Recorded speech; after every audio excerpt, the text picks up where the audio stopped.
এক দাদি সমুদ্রে সাঁতার কাটার সময় একটি উজ্জ্বল সোনার সাপ খুঁজে পান এবং সেদিকে পরম মমতায় বাড়িতে নিয়ে আসেন।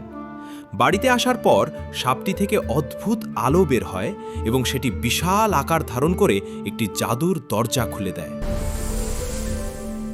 দাদি সেই দরজার ভেতরে ঢুকে হীরা, মুক্তা ও অঢেল সোনা দেখতে পান। তিনি সেখান থেকে অল্প কিছু ধন সম্পদ এনে এক অসহায় গর্ভবতী মেয়েকে সাহায্য করেন।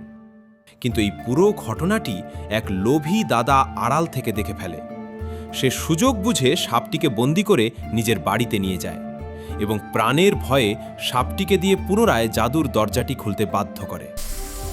দাদা যখন প্রচুর সোনা দেখে খুশিতে আত্মহারা হয়ে সব নেওয়ার পরিকল্পনা করছিল, ঠিক তখনই সব সোনা ভয়ঙ্কর সাপে পরিণত হয়ে তাকে তাড়া করতে শুরু করে। লোভের কারণে দাদাকে চরম শাস্তি পেতে হয়। এদিকে সাপটি খুব কান্না করছিল, কারণ ভিডিওটি কেউ লাইক বা সাবস্ক্রাইব করেনি।